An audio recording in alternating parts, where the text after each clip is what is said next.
Hello, welcome back to my channel. If you're new, hi, I'm Mel, and in this video I'm sharing my deep conditioning routine. So I'm starting out with freshly shampooed hair, and I personally prefer to deep condition on clean hair. After shampooing, I wrap my hair in this t-shirt towel from Conair for about 15 minutes just to get out all the excess water. It's pretty big and I like using it because I don't have to go digging for a t-shirt on wash days. This was made for that purpose of t-shirt drying the hair.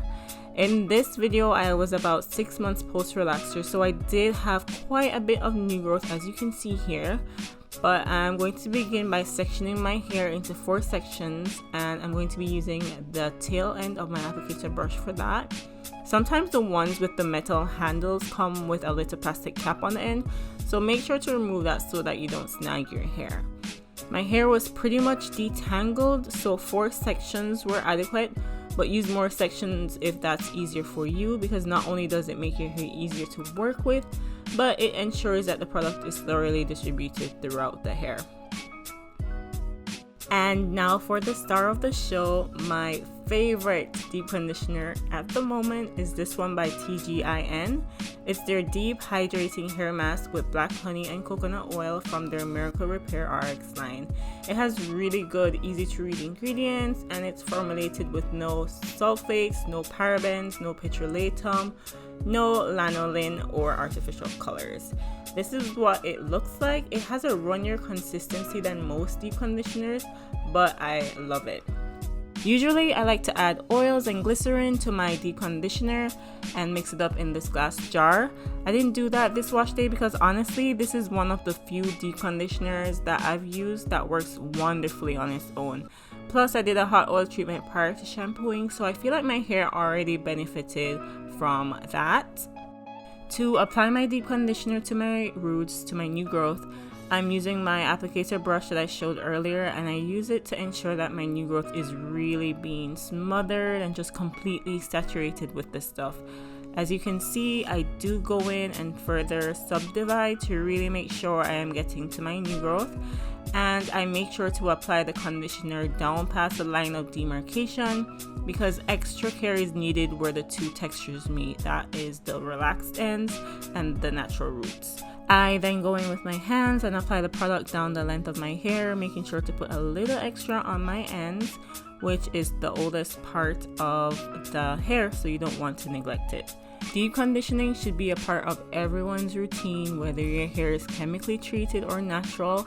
It helps to replace moisture in your hair from everyday wear and tear and from the various styling processes your hair endures. If this moisture is not replaced, the hair becomes dry and brittle, and that leads to a plethora of other problems such as breakage and split ends. Deep conditioning is almost always my first recommendation to anyone looking to revive their dull, lifeless, damaged hair, because incorporating this step in my routine is what changed my hair game like 10 years ago. But can you just deep condition with any old conditioner?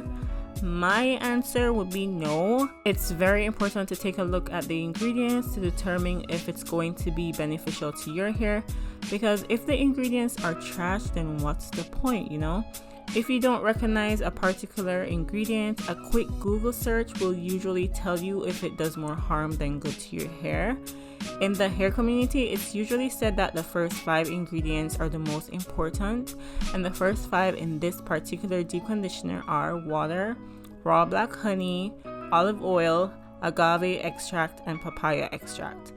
Closer to the end of this deep conditioner's ingredient list, there are some alcohols and silicones which some tend to stay away from, but these are fatty alcohols which are usually emollients, and I'm not worried about the silicones because it's the last 2 ingredients on the list and it is not harmful once used sparingly.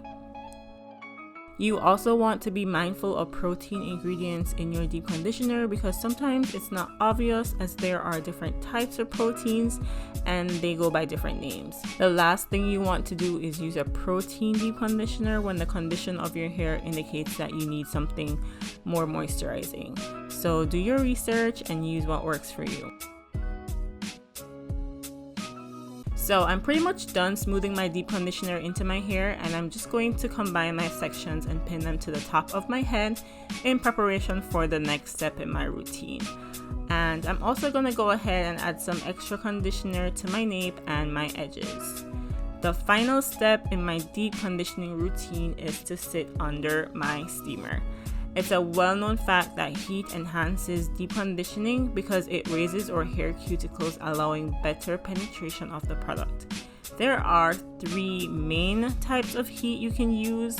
1 being the steamer, 2 dry heat like that from a hooded dryer, and 3 body heat. Out of these 3, the steamer is the most effective because it utilizes moist heat that is produced when the water is heated from electricity and the steam is channeled into the dome-shaped hood, which you sit under to allow the moisture to infuse into your strands. It's best not to use a plastic cap under the steamer because you want that moist heat to be absorbed directly into your strands. Most deep conditioners take about 15 to 30 minutes to be completely absorbed into the hair, so that's about how long I sit under the steamer. If I am pressed for time, here's a little trick I like to use to really maximize my deep conditioning sessions. I steam for about 10 to 15 minutes, depends on how much time I have, and then I lock in that moist heat with a plastic cap and I throw on a wig on top and go about my day. I do this all the time if I don't have time to just sit there. And that's it. That is pretty much my deep conditioning routine. Do not judge me. This is my deep conditioning on the go wig. So if you guys see me out with this wig, more than likely I'm deep conditioning under it. Thank you guys so much for watching this video. If you have any questions or comments, I'd love to read them down below. And I'll see you guys in my next one. Bye!